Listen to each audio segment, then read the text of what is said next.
What's up, everyone? It's Greg Elfrink here, the host of the Opportunity Podcast. And today I am talking to a very, very, very cool dude.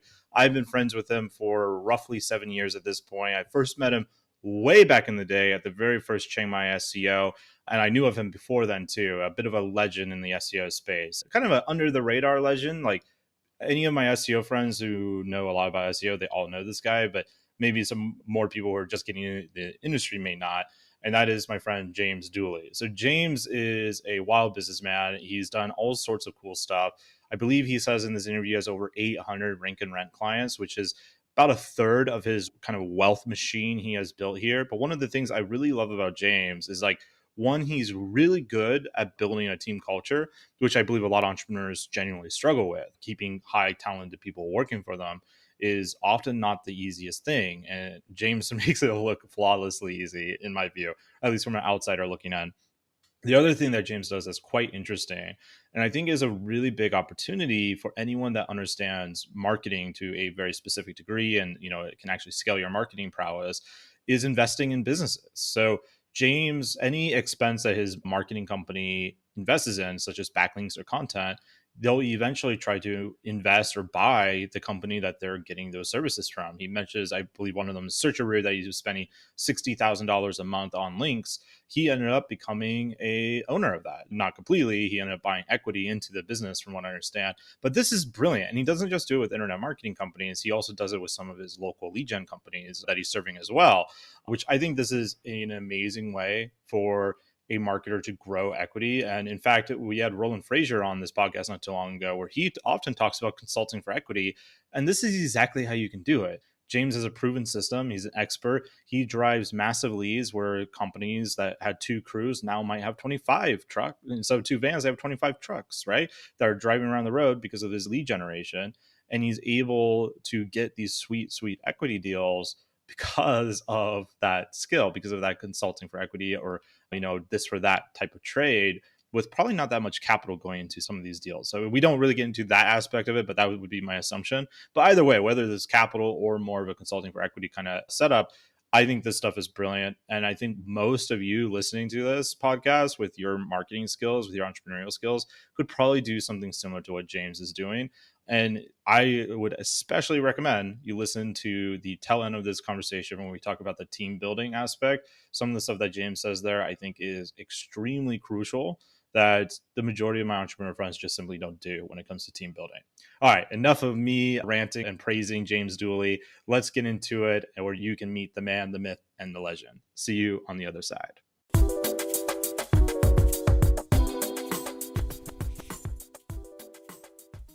Hello, everyone, and welcome back to another episode of The Opportunity. Today, I have my friend James Dooley here, who I have had the pleasure of knowing for over half a decade. I think over 7 years now I've known you. And I knew of you before I met you, and I loved you even more once I did meet you. So you are like a legend in the space. I'm really glad that you're on here. I'm actually shocked it's taken us this long to get you on here, but Yeah, I'm glad we're remedying that issue. But for the rest of my audience who doesn't know the legend that is James Dooley, why don't you tell my audience a bit about who you are and where you're at?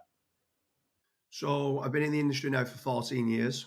We've got quite a diverse profile, some rank and rent models, some affiliate, and then a lot of time we try to invest in the businesses as well at some point. It normally takes 3 or 4 years before we've grown the relationships with the businesses, but if it's a good business and they're willing to scale, sometimes cash flow can become problems for the business as we start generating too many inquiries for the business.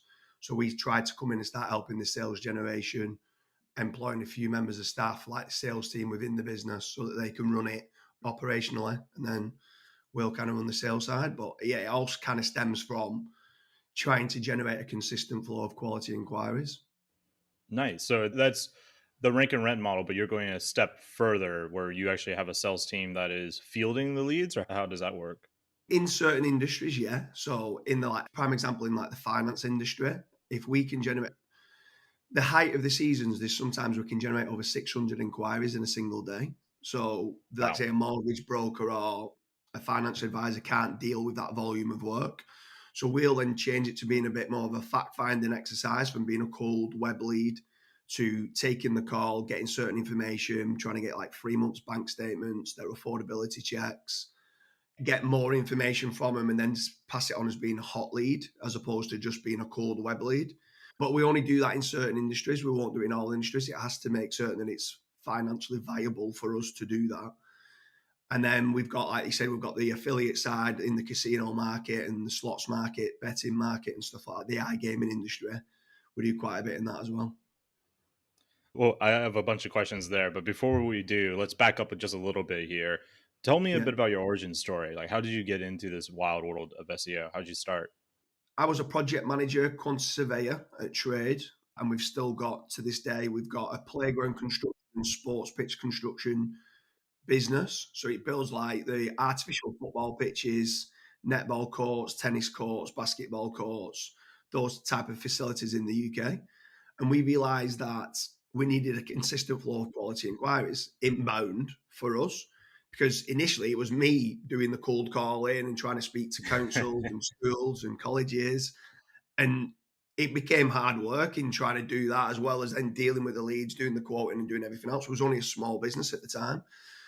So I'm like, there must be a way for them to be contacting us. And then I realized they needed a website.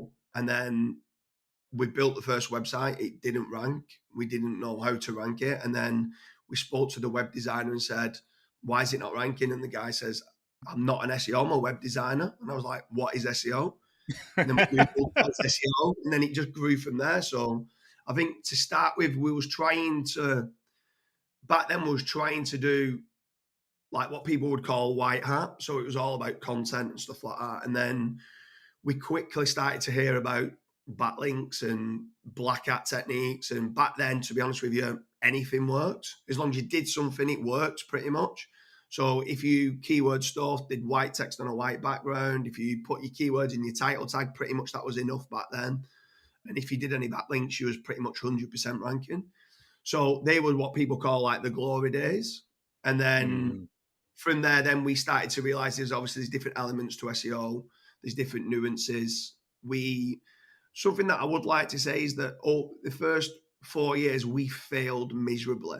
Like we failed so many times. There's so many different techniques that we were. When I say failed, they actually all back then the worked. We was very slow at adapting what we needed to do, and there was a lot of information out there that was misinformation. So one of the first things that once we started to make a success of it was build an in-house like testing team and R&D team. Now we've got quite a large. I don't know anybody in the world to this day that's got a larger testing team than what we have. We, on a consistent basis, day in day out, now try to break the SERP, see what's going on with the SERP, see where basically what doesn't work. So if someone tries to tell us something that works, we'll treat it that it doesn't until we test it and see that it does, if that makes sense. So that's kind of helped us a lot because there were so many courses and so many SEO myths in the industry that was like, well, I don't know, we need to test this in-house. We need to do this. And because we've got that many different industries, whether it's finance, casino, whether it's like a local lead gen site, in total, I think we've got over 800 paying clients on Rank and Rents in probably 650 different industries. So wow. I don't really know that many people that's got as much data than what we can have in the different industries. So that kind of works well for us. And then obviously we can just test stuff. And we've got like, if a site doesn't work, like, I mean, we normally rank every site that we go into. Our issue is we enter certain industries and the monetization is just not good enough. Like we might enter a micro niche that just doesn't really take off like we thought it might do. And then this gets put into the testing team. They can run display ads like Ezoic or AdThrive or Mediavine, and they can just test things on those sites. But we're never really going to make money from a lead generation side of it, if that makes sense. And yeah, that's Yeah, basically definitely.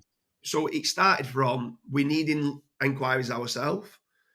What we classed as being like shouldering niches or neighboring niches. We started to try to build websites for who was we doing work for? Could we get them busier?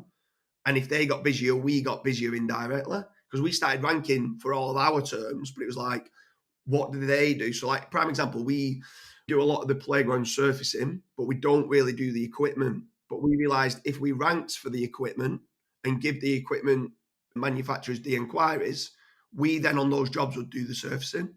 So we just built it that way. And then it just kind of, I didn't mean to I kind of fell into SEO as an industry, as a trade. I mean, it's unbelievable now of how it happened, but I didn't set out to be an SEO. We just built a website. We built a second website, a third website, a fourth website that all fed into the same company. And then before we knew it, 5-6 years down the line, we was making more money outside of the actual business we was working in on like fencing leads, roofing leads, cladding leads, construction leads, tarmac leads, road markings leads. And we're like, this is its own business. So that's kind of how it all evolved and how it all started. That's brilliant, man. Your story reminds me a bit when I was 18. I really didn't want to go into the oil field. So I tried to sell life insurance and they give you like Yeah, a memory jogger, right? Like, who do you know? And like, I know 17-year-olds. I just graduated high school. It's not like yeah, no one interested in life insurance, right? And I tried cold calling and it was so brutal, man. I was like, there's got to be a better way. So I ended up getting yeah. my 30 names to them and like, oh, how did you do this? Like, oh, I ran a Facebook ad. And like, whoa, no, no, you can't do that. Like, what? That's bullshit. Why can't I do that? So I feel you on the lead gen stuff. I think that's really cool. And the misinformation stuff with SEO, that's still a huge problem in my view. I see it all the time, especially on LinkedIn, where you have these white hat knights that are like proclaiming stuff, and they have like a sample size of one that probably works mainly because of the authority of that SaaS Yeah, more so than anything else. So I think that's cool. You have a research and development team. I know probably like 5 SEOs who could say that. So you're yeah. definitely one of the rare few. Tell me a bit about how you do that. Like, how did you structure the research, the R&D team? Like, what's their frameworks? Like, how do they know to go about breaking something? And with like lead gen, for example, like, are they setting up like a puppet lead gen website? How does that work with things like GMB? I know that's important with local. So a bunch of questions there. It kind of fits into models of where, like, do we think it's a false positive? Do we think it actually works? Because if we think that it actually works, and you go, that's a good idea, and I can see why Google would do that. We won't build a new site and do like single variable testing, like let's say like what Kyle does and stuff like that. We'll test Mhm. it on a real site. We'll test it on a site that might be earning 10, 15,000 pound a month, that might be ranking for 30, 40,000 keywords. And we might go, wait a minute, we think this is going to work. Let's test it. The nuances and stuff from one niche to a different niche is difficult to track. So we use like SEOtesting.com as being like, we set the tests up and then we check in a month, 3 months, 6 months. The issue is that it is a live SERP, and sometimes within those testing dates, an algorithm update comes along and it's kind of skewed the data. But we kind of look long term as well of like what's happening. So like there's not many people talk about the random ranking factor. So when you first do something, let's say you go and build a really strong link, when you first build that link, your site could go down before then it jumps up. Or if something happens where they don't really like it, it could go up before it goes down. And it's Mhm. called the random ranking factors. They've got a Google patent for it and stuff like that. So it's so difficult to look at it short term. You've got to be looking at things long term. And there's times where we don't really like single variable testing, and we don't really like just looking at one individual thing. We kind of look, because we've got that many sites, we look at that plus that plus that plus that equals success.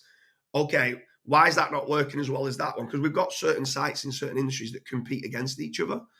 So we might be like, why is that site beating that site when this site's got a better backlink authority or like a higher DR? Why is this site winning? And then we might go, wait a minute, we wrote all this content in Market Moves, or we wrote all this content in Surfer SEO, or we wrote all this content in Page Optimizer Pro, or we cover the topic in its entirety using Keyword Cupid or Keyword Chef or Ahrefs for keyword research, and what gaps are they in the content, and what internal linking structure. Have we done a reverse silo? Have we done a physical silo? Like, we go deep into what's working, looking at a lot of different factors, because it's just strange that it's sometimes what a big bug of mine, which what you mentioned before, was in this industry, what's frustrating for me is the people that are very, very good at content try and go down the route of saying you don't need links, content works, right? And the people that are really good at links cheap out on the content. And you're like, you need quality content, you need quality links. Stop arguing against each other. It's really simple. There's 3 pillars of SEO. Build a site technically well, do good quality content, cover the topic in its entirety, and build links. Stop having this argument that links don't work and you don't need good quality content, just hit it with links. You do need good quality content. You do need topical authority. You do need good silo structure, but then you need backlinks. Now, yes, there's caveats in certain industries. In an easier niche, you might just need content and you might not need the backlinks. But some people write good quality content, they naturally start to acquire links and stuff like that. So I've seen a lot, like, I'm a big advocate of, let's say, Nick Jordan and stuff like that. He builds a lot of sites. My issue sometimes with it is building on an existing domain that's already a DR60, and he's then writing a lot of great quality content, but it's already on a powerful domain. So he's already got the Yeah, links. yeah. You know what I mean? So it's like, so this is kind of the pain points for us when we say, no, I don't understand why people need to have this argument. Is it this and is it that? And another one is, what's a stronger signal? I'm not bothered what's a stronger signal. Is it a signal? If it's a signal, I'm going to do it. Just do all the signals holistically, do everything right, as opposed to, but is having this keyword in the H1 more important than the H2 or in the introduction? Well, if you get it in all three, as long as you're not over optimizing it, get it in all three. Do you know what I mean? Like, it's like some people try to overcomplicate things to be, well, this works better than that. I'm like, yeah, but if you do that and that, it works even better again. Yeah, I know, but that works better. I'm not bothered. Like, I just want to get to the end goal of ranking number one in Google and don't overcomplicate it. And that's kind of our model within the business is basically let's get it done as quickly as possible and get the number one rankings and then move on to the next site. And then just speed's important, especially because the amount of sites that we have. We need to get as quickly as we can to that number one site, to the number one position for the keywords that we want to, move on to the next site. We'll track that. If rankings start to drop, we'll go back to it. If it doesn't, and it remains number one for the majority of the keywords we want it to, we just keep it rented out, and that's fine. The client's happy to rent it. We're happy with the rental. We don't really, it's in maintenance mode. So there might be little bits of, they might have an occasional backlink here and there. They might have a new article being done, but it's just going through the motions. It's already got the backlinks. It's already the strongest domain that there is. And yeah, that's the model. But there's still a lot of myths out there where there's still a lot of people, if I'm being honest with you, Gregory, that are selling backlinks that are toxic. People don't even understand what toxic means. People just talk about traffic and high DR. And I'm like, right, okay, you want traffic and high DR? I'll tell you what I'll do. So we had a really big client and he was obsessed with traffic and IDR. So I says, give me a domain name for me to buy. So he gave me the domain name. I'm not going to share it publicly, but he gave me a domain name. And we went and got written 500 AI content, 500 articles that was all error codes on cars, right? And telephone numbers.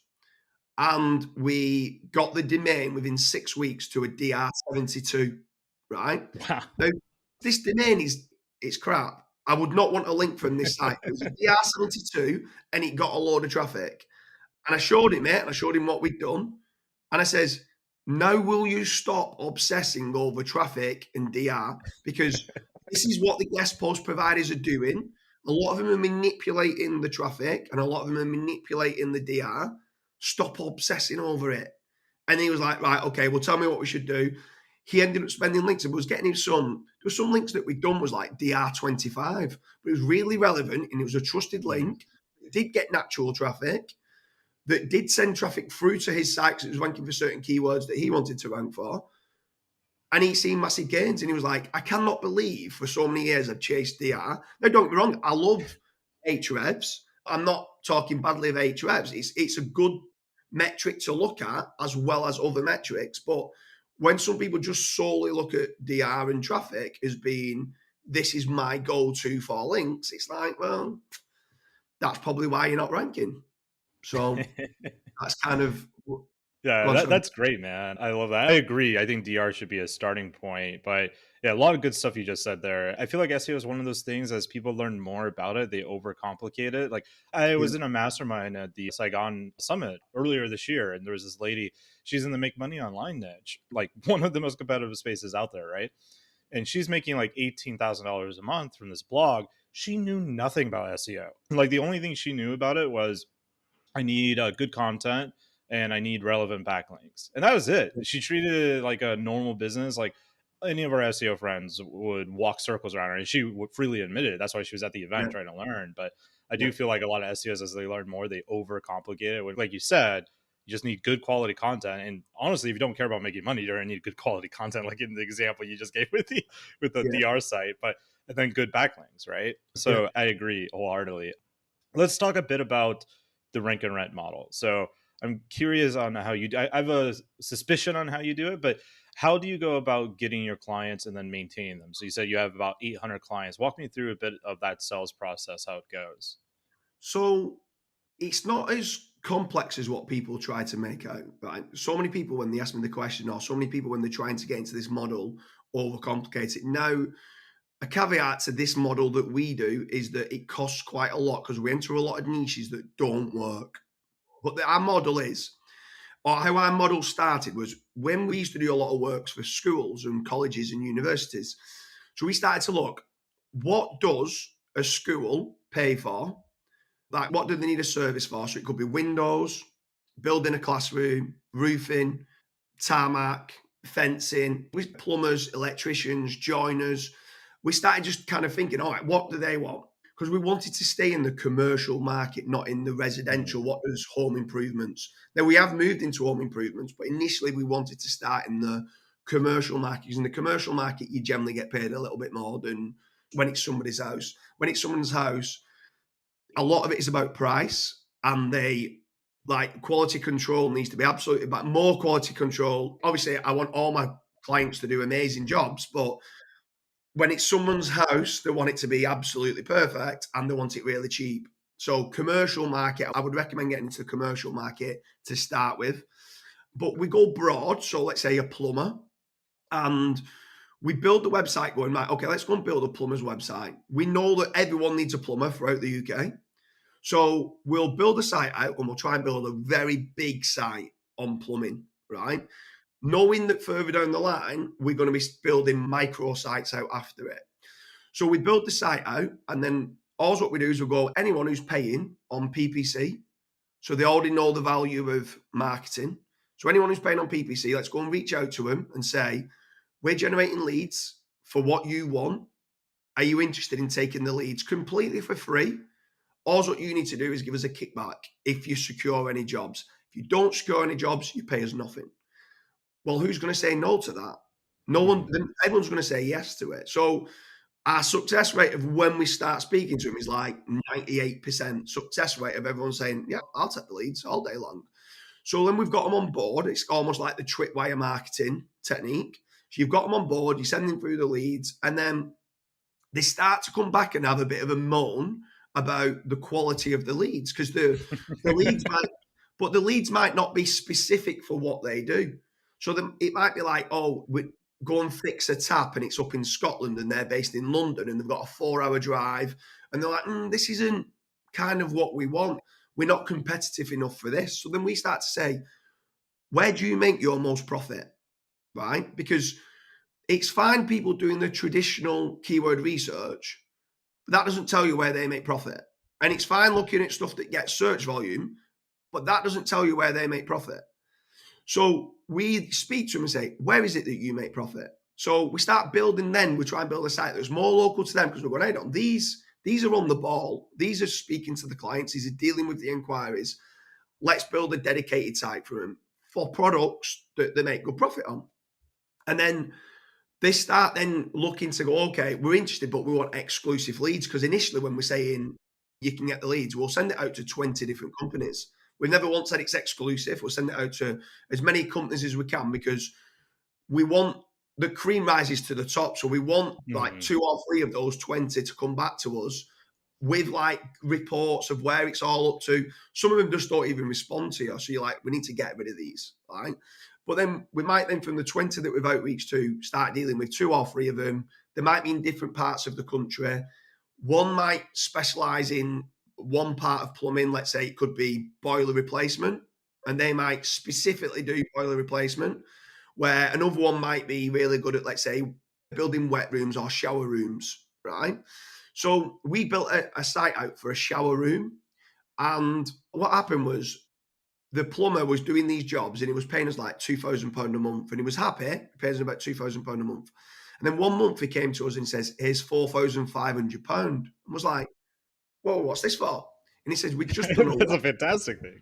Yeah, yeah, yeah. He says, "We've just done a wet room for a gym, and it was 16 different wet rooms that we did." And I'm like, "What's a wet room? I don't even know what a wet room is." It was like, "It's a shower room, but commercially. So it's like a big glorified shower." So I was like, right, okay, well, I didn't even know you did them. So let's build out a site for that specifically. If they make more money, let's build out a site specifically for that. And what you find is like wet rooms, like I'm giving a niche away here, like they're commercial shower rooms. So a plumber generally gets more money for it. So then further down the line, we started to realize that these was very good at DDA compliance, like disabled access compliance and stuff like that. So it led them further down the rabbit hole. And then we built out a site for disabled wet rooms, which need like a pull cord, and they've got a few kind of hold-ons, and it's got to be a wider door. I know they're the experts at doing that. So you start big, and bit by bit you niche down, niche down, niche down. But you niche down when you've already got the client, knowing that they're good, knowing that they deal with the leads, knowing that they're wanting to grow with you, and they're happy to pay like a back end. And that's kind of how we've grown the business. So we start broad, and then bit by bit narrow it down to. And here's something for you, Gregory. If you ask me now, the top 50 or the top 55 niches that we get paid on, I would not have guessed one of them. I would not Isn't have that the guessed way one it of them. goes? There's so like I would have started out going roofing, heritage roofing, fencing, joiners, and electricians. I would have gone down that route, which is what we did. And it's until you start doing it over a long period of time, you start to realize where is it that they make the money? It's normally a sub niche within what they do. And then when you can micro like niche that down, all the videos are about that, all the images are about that, everything is about that one single product, that when they actually inquire with you as well, if there's a plumber and there's a disabled wet room supplier and they want a disabled wet room, if they're close on price, they'll go with the disabled wet room supplier, even though the plumber just does exactly the same job, because they feel you're an expert at Yeah. doing just disabled wet. Yep. All your videos are about disabled, your images about it, everything that you're saying is about, we are an expert at disabled wet rooms. We don't do anything else. We just do disabled wet rooms. And then they go, we want to go with you because you're the expert. And it allows you to actually get away with charging a bit more as well. It does. I like this because I'm sure you've heard this in the agency space, but the way to build an agency is niche down, right? Yeah. I have a friend, he niches down to dentists, and you think dentist like, all right, free teeth cleaning or whatever, but he refuses to do anything but one service for dentists, which is I think it's like all in fours or something like that.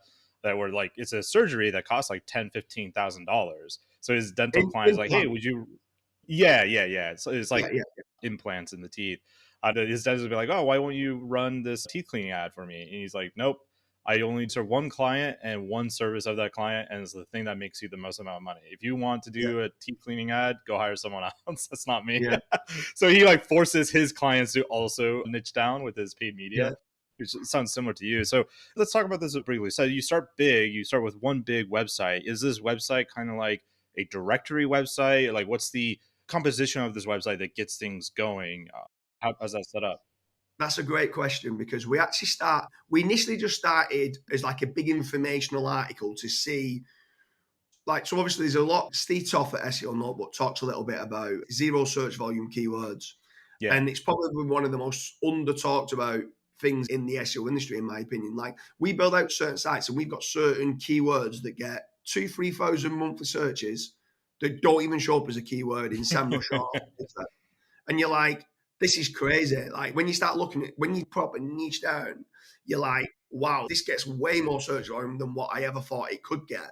And some of my sites that are earning 20,000-25,000 pound a month, you'll load it into Ahrefs and it says it's got zero search traffic value, zero.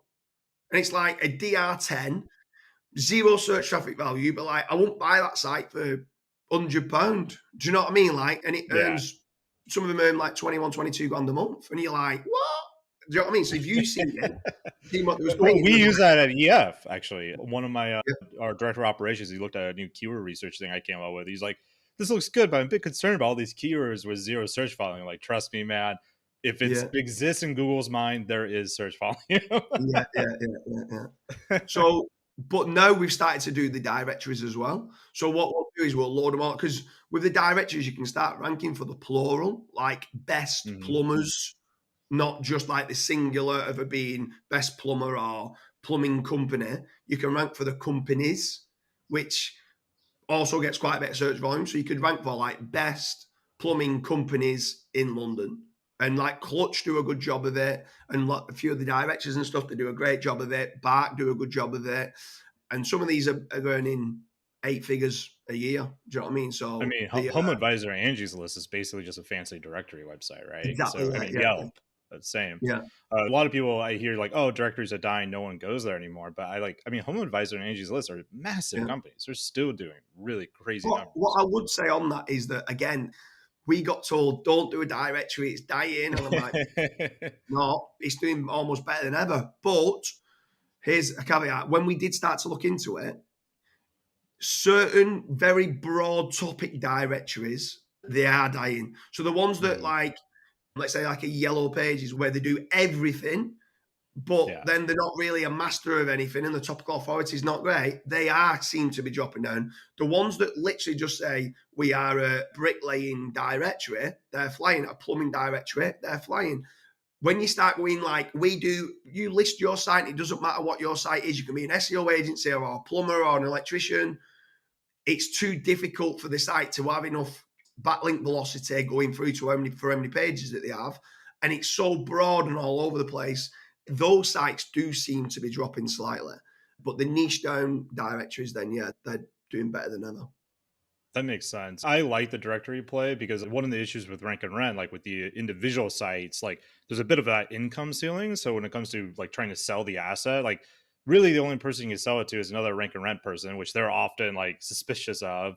I'm Yeah, sure you've seen seen that, yeah, or the actual end client, right? Because like that's the strategic buyer, and like the new buyer can't exactly like, all right, we drill up these leads way crazier unless they have some kind of other offer. But a national directory, like that is like no real income ceiling on how you do it, yeah, right? So mm, like that is some real valuation value there in this model. yeah.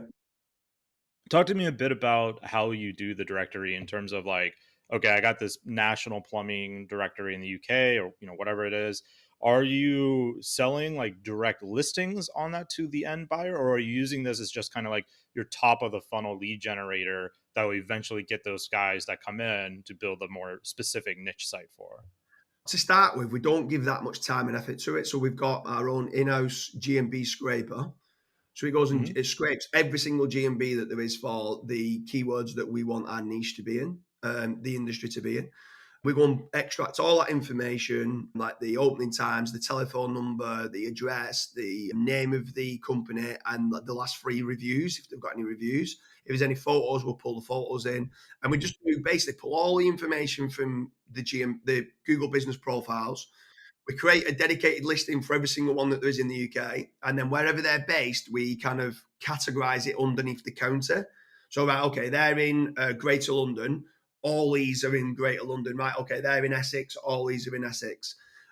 We don't do any unique content. It's just 100% just scrape data and put onto the site. But then what happens is we've kind of set up our own kind of display ads type market, like advertising on the platform of being, do you want to add your personal bio to this page?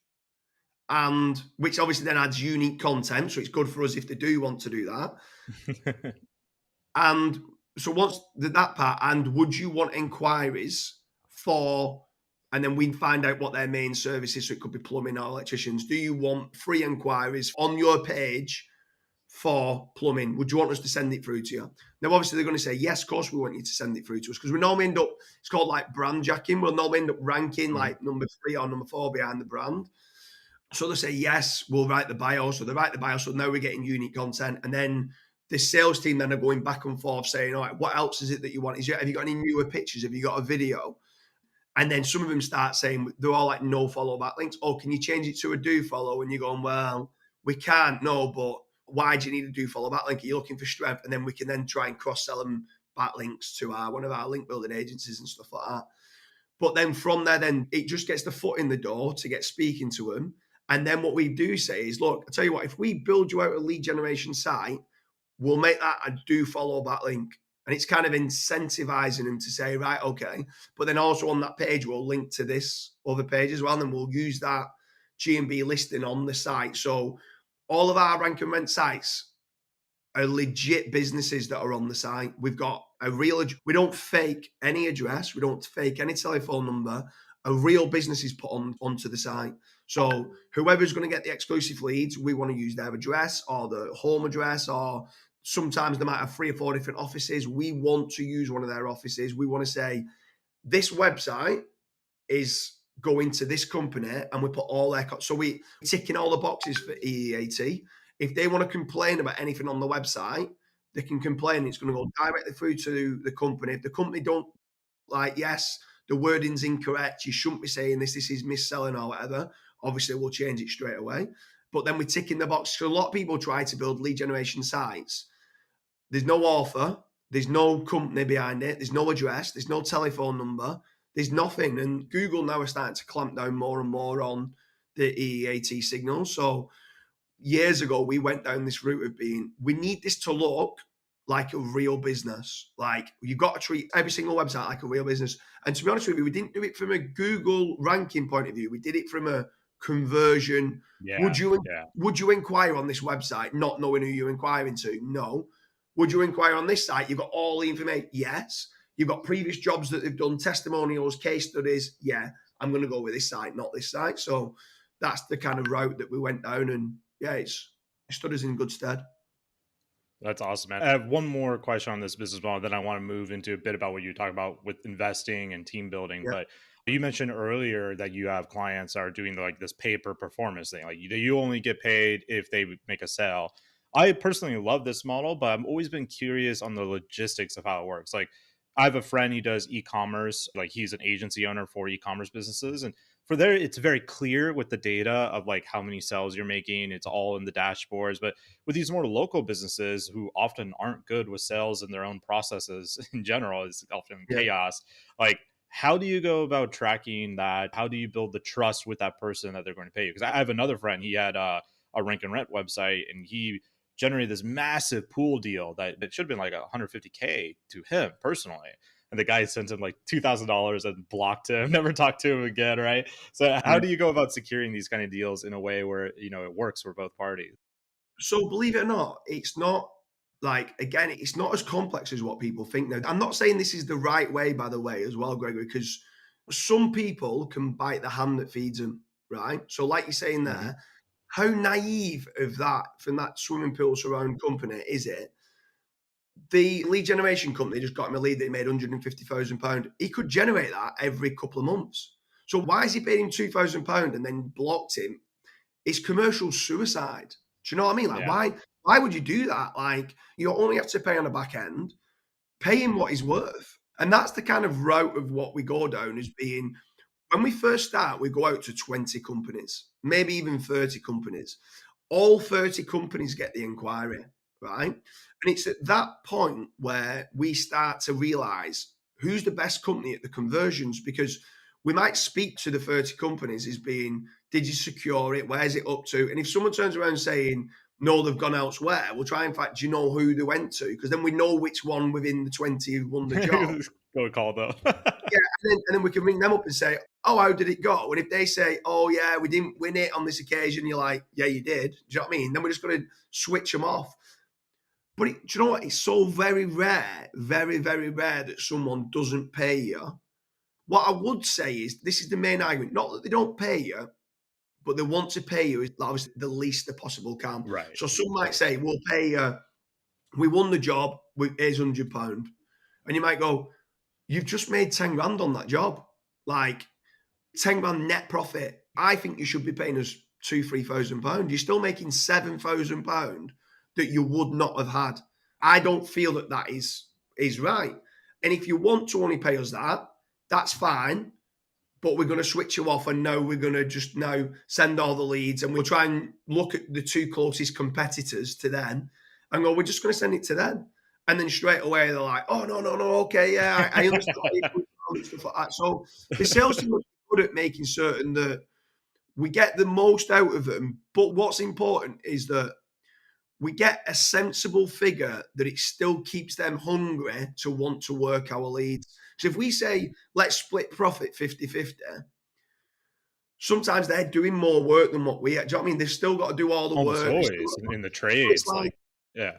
a lot of them do a 60-40, 70-30 kind of profit share split because they're still making 70% of something that they wouldn't have had. Right. And a lot of them now start to understand that. They happily pay it. But the ones that don't are only like small clients that we've not really got the site built up yet to a stage where, because what normally starts to happen is it's a pay on performance model until they've been with us for a while. And then what we end up saying is, look, in the last 12 months, you've paid us £50,000, right? The year before, you paid us £40,000. I'll tell you what we'll do. To keep the model really easy, pay us £3,000 a month as a rank and rent. So it doesn't matter what you convert, pay us £3,000 a month.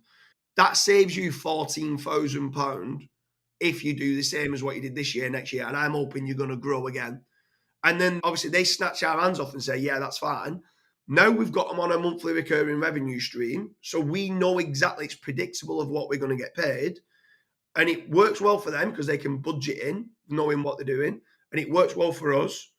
And then it's best of both worlds. Now, obviously, some might say, well, why would you do £3,000 a month when you made 50,000? And it's just the model of being, it's guaranteed monthly recurring revenue. Because sometimes you can have it that you don't get paid, don't get paid, don't get paid, you get paid 15,000. You don't get paid, you get paid 20,000. And it's difficult to know what we can spend on the sites to keep growing it or build a second or a third or a fourth or a fifth site for the client. When we've got a monthly recurring revenue model, it's like, right, okay, everything's predictable. We can now move into this. Yes, if they're paying £5,000, £6,000, £7,000 a month, we can build them a third, a fourth, and a fifth site. And it works well for them. It works well for us. We make certain that all of our clients are getting a return on investment. And they have to get a return on investment. Because if they're not, I don't want to work with them. I want them to make certain that when they ring us, they enjoy working with us, that it's a good business model for them. But then we know for us that we're good at what we do. It might cost us, let's say it costs us £50,000 to rank a website in total, is generally where it's at.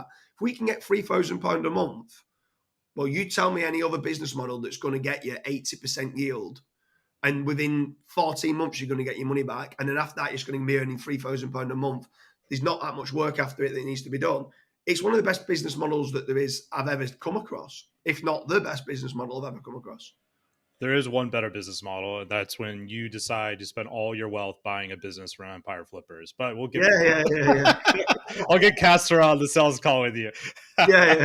No, I like that, man. I think that switching from performance to retainer makes a lot of sense. Just from like the logistics or like 800 of these clients to track down all those leads seems like quite the hurdle. Yeah. So that's cool, man. I want to switch gears because we're getting towards the tail end of the show. I still have Yeah. so much to ask you. You said you often invest in the businesses you work with. I know you've done that in the internet marketing space. Are you doing that also with the more local lead gen clients as well? Tell me a bit about that side of your business. Yeah, so anything that's an expense to our company from an SEO standpoint of building the content and building the backlinks and technical and stuff like that, I want in on that company. So we were spending, I think it was something like £60,000 a month with Searcheroo. We went out to market and we was using Get Me Links and a lot of other link vendors and stuff like that. But we were spending a lot with Searcheroo because I've invested in them. I'll only invest in a company that I feel generally are the best. And I generally mean that. So we was using them and spending a fortune with them. And I was like, Tom Phillips at the time was like, I'm all right, kind of having out. So I bought his 50% share with Carl Hudson. I wanted to improve quite a lot the quality control in-house because then it meant that I got better backlinks for myself. And they still use that model. We still spend £60,000 a month on content and backlinks. But now I feel like the content and the backlinks are better than they ever have been. And I get a cut of the profits of what that business makes as well. So that model works pretty well. And yeah, these like Autoblog we've invested into, a lot of like other SEO related industries that we've invested into that we use. So that's on the acquisitions from internet marketing side of things. And then what starts to happen on the lead gen side is the business owners start to become a little bit uncomfortable because they feel like they've built their business on quicksand. And I can kind of understand it because I own the website that's generating them all the inquiries. And at any point, I could, if I wanted to, switch them off.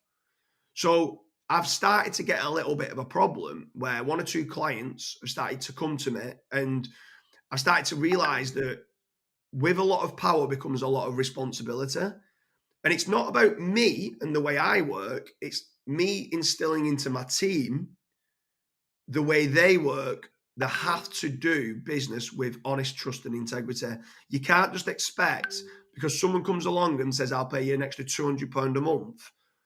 And someone says, oh, well, they're getting 3,000, I'll give you 3,200 to switch them off when they've been with us for 5 years and they've built up a big team reliant on them inquiries. So Yeah. what starts to happen is some of these start to become a little bit uncomfortable. They might have gone from 2 vans on the road to 25 vans on the road, and they might have 60 members of staff that they would need to get rid of if we stop the inquiries. And that's 60 potential mortgages, families that could be destroyed.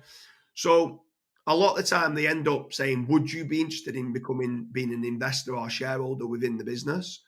As long as you give us exclusivity. I'm like, we already give you exclusivity of the leads. I mean, like that you won't switch us off. I'm like, I've told you we're not going to switch you off. And they're like, I know, but let's just get something contractually down. So I'll look at their business model. And that's sometimes then when we start to say, yes, I will, as long as I can employ someone to initially deal with the leads. Because something that we've got within our business is when an inquiry comes in, we have KPIs to get back to that inquiry within 23 seconds.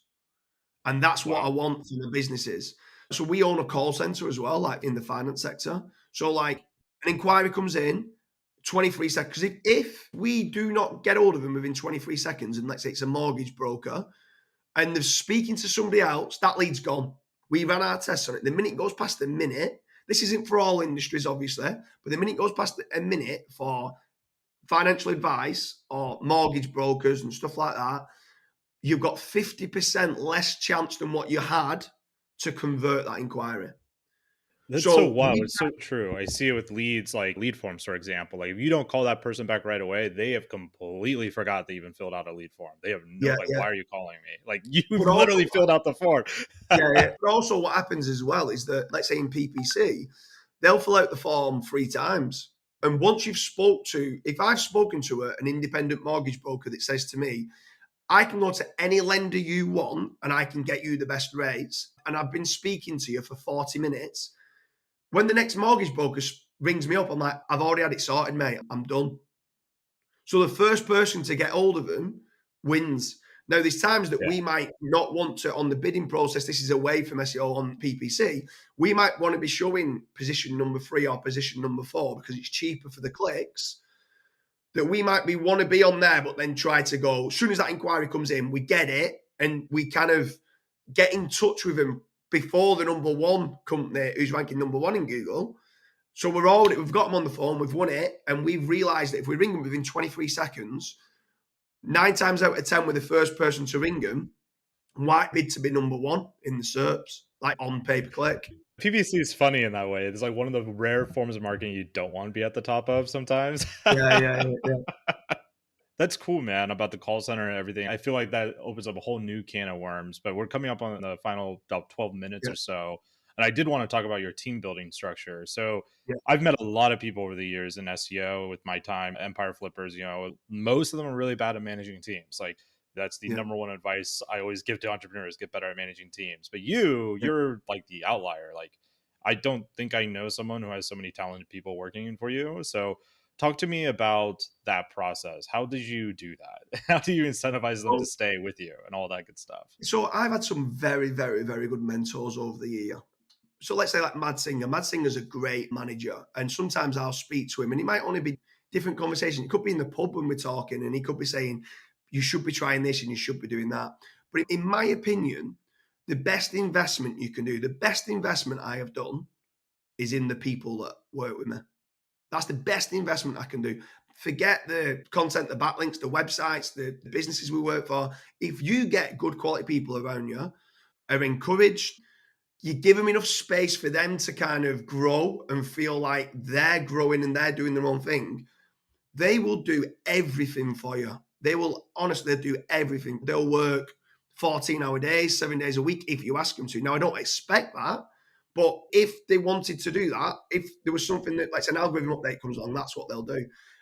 Investing in that, in the people around you, in my opinion, people like you were saying in the SEO industry, they don't do it enough. So when we first started out, rolling back, and I'll try and do it as quick as I can. So when we first started out, we employed SEO gurus, SEO experts. Nah, it didn't work. You can't teach an old dog new tricks. It's a classic saying. They think they know best. You try and educate them. They don't listen. No, didn't work. So we started out with just hiring apprentices that didn't know. They knew very little, but they listened to you like a sponge. Everything that you said was driven by data that we had from testing, and we said, you do it this way.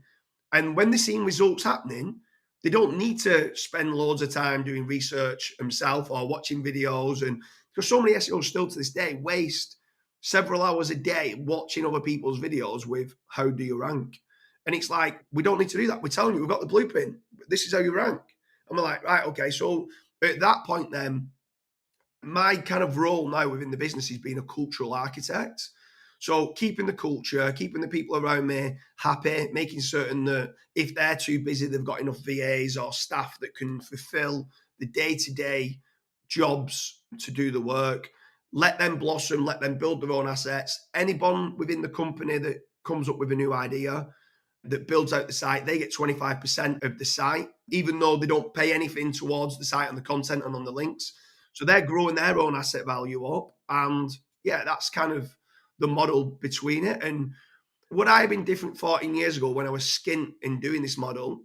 I might have been a bit like, oh, I'm going to give you 10% or something. But I feel like now I've made a lot of money in this industry, and I feel like I am a little bit of a philanthropist where I'm giving back to others and I want to elevate others and I want others to do well. And sometimes I get more of a kick out of one or two of my directors or one or two of my members of staff or one or two of my business partners growing out a site with me as well, but growing out the site and them being so happy makes me even happier, if you get what I mean. Now, I don't, Definitely, that yeah. might be ingrained in the heart and the way being brought up. I don't know. I don't know the psychological mindset behind it, but it's almost like when you're at Christmas, I prefer giving a present than receiving a present, if that makes sense. And it's the same kind of model as that. And I love seeing the people around me do well. I love elevating others as best I can. That was another reason why I didn't always like going on to podcasts and doing stuff like this, because I wanted to make certain before I did anything, I elevated my own team. And my own team, they won't go anywhere. They might go and do their own things as well, but they'll always work with me. And I know that they'll always work with me because they're well looked after. They can do their own things if they want to. They can go and flock the nest and do whatever they want to do. They're happy. They understand that money isn't everything and it's more about the journey and the happiness that comes with it. But they do want to see growth, and they see growth every single year. And that's That's kind of the amazing, model. man. I'm also very similar to you on that front. Like, I loved seeing, from my own perspective, like, is when a seller sells like a 7-figure business with us, like the life changing story that comes with it's amazing. I'm also like you in terms of I prefer giving gifts at Christmas than receiving, to the point now where like my sister, she got a brand new iPad for my parents, and my parents gave me a pair of AA batteries because they're like, well, we know you just don't care. They're like, oh, thanks. I love these batteries. I actually needed it for, for my remote controller. So thank you. Yeah, So I'm very similar in that regard.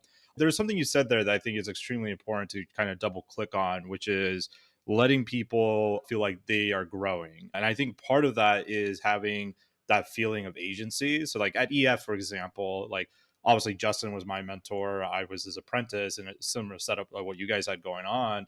Eventually though, like just kind of backed out. Not that we don't talk anymore. He's like one of my best friends, but like he just kind of lets me do my own thing. And I think that it gives me and probably other people in your team that sense of agency, of control, which is way more valuable as far as like management studies go for retention, like employee retention. Like they yeah, for found sure. Yeah, compensation is like good, but it's like brushing your teeth. As long as the hygiene is good, that's all that matters. Anything over that is kind of like overkill usually, but that yeah, sense of yeah. agency is really important. I think a lot of entrepreneurs are afraid of that though. Like an entrepreneur who's say he's building out an affiliate site or e-commerce or whatever, Yeah. and this person wants to go do their own project. I think their general tendency is the entrepreneur's like, no, I need to stop this from happening. Like, Yeah. what do you recommend to the entrepreneur to get over that kind of anxiety of letting their employees kind of I think the blossom? hard thing is, I think it's ingrained into certain personality traits, if I'm being honest. Certain people are better not having a team. And people might not like me hearing that. And some people go, oh, like you need to have a team to grow big and stuff like that. But some people, generally speaking, the people that feel, when I speak to people, majority of the time, when they don't want to elevate others within the team, is they're worried that they will go off and nick all the processes and systems and go and do it themselves. Right? That's what they're worried about. Hmm. Well, they're worried about that because that's probably what they did. And it's like kind of if you keep claiming that your missus is cheating on you, it's probably because you're saying it because you're cheating on her. Do you know what I mean? Kind of thing. So if you actually educate the people, if they are, let's say, your apprentice, and you educate them about honest trust and integrity. And look, if you want to go and do your own thing at any point, go and do it. But the grass isn't always greener. Why don't we roll our sleeves up together? And why don't I do everything I can for you to do better? And it means that the business will do better. And it means that everyone does better and we enjoy the journey. That's what life is about. You go and do your own thing and make 5 million quid, that's fine. But you know what? In 10 years' time, you'll regret it because, yes, you've got a lot of money, but you'll start going, do you know what? I trampled on a lot of people for me to make my money. And I've known some people sell it for 30, 40 million, and within 6 months, they've killed themselves because they've realized it was almost like dirty money of what they made. And it was like, and they didn't feel proud of it. They felt a massive hole in what they was doing. And it's sad because certain people chase success from a monetary value. And it's the worst thing that you can do because if you try and chase success by money, it's just wrong. Like you need to enjoy trying to achieve goals and just keep celebrating those little mini wins. I And agree.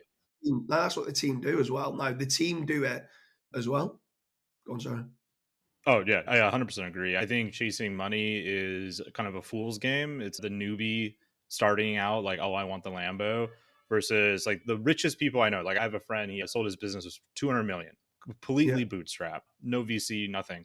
And the dude is just like a really chill, normal guy. like, yeah, like he was like, I man, I thought I was going to get into wicked shape once I sold 200 million. Turns out I can just go to McDonald's a lot more often.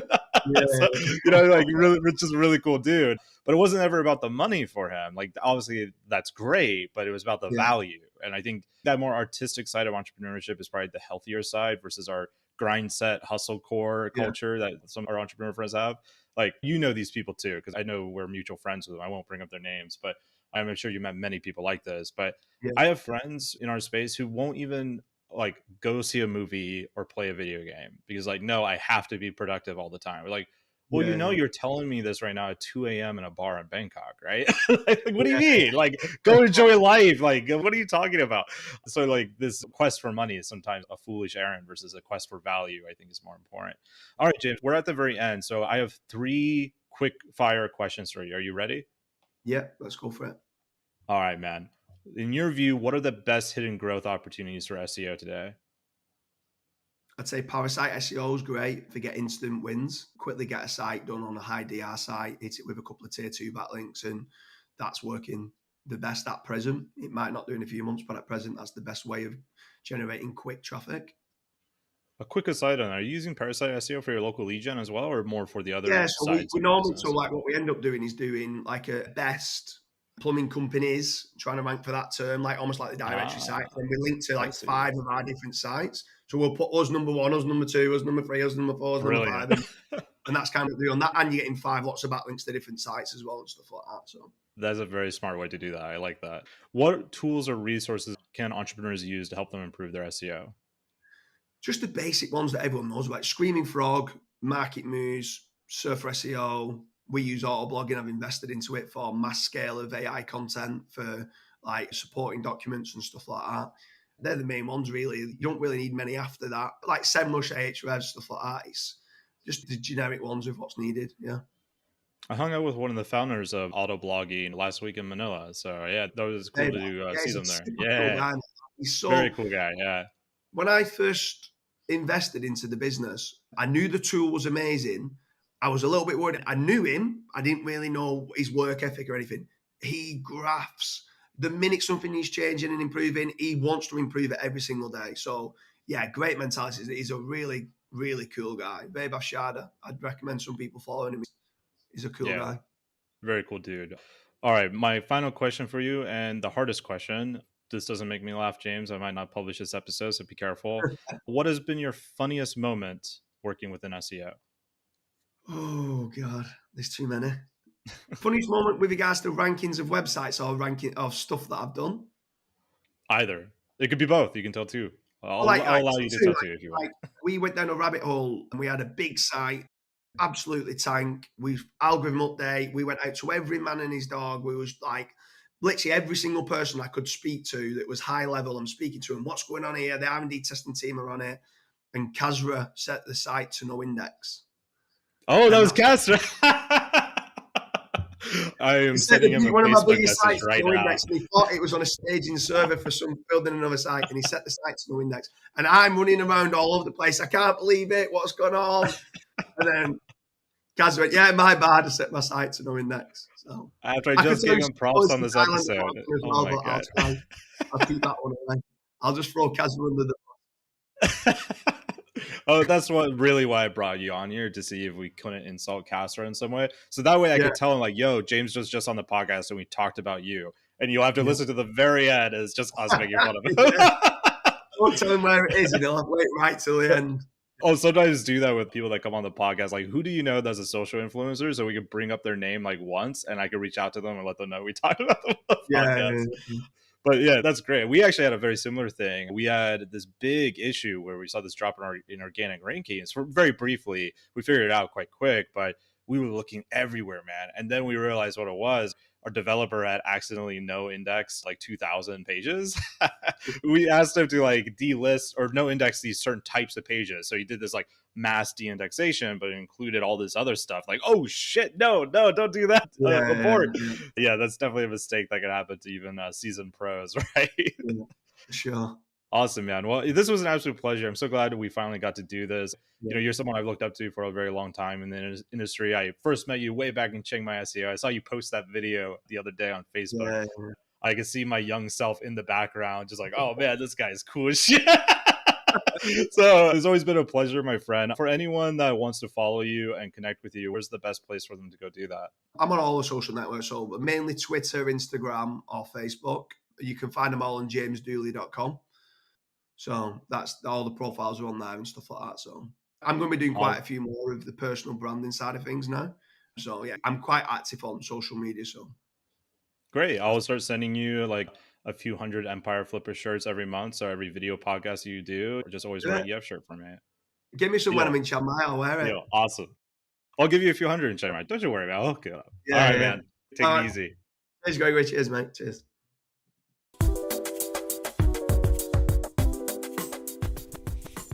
There you have it. I hope you enjoyed it. I hope it got you inspired at all the different things that are happening in this industry. And of course, if you just want to buy a highly profitable business, you can always go to empireflippers.com/marketplace, or maybe you want to make an exit of your highly profitable business, and you could go to empireflippers.com/sell your site. I've been your host, Greg. If you enjoyed this episode, make sure you leave a review, give us a like, a follow, share it across social media. Talk to you all soon. See you on the next episode.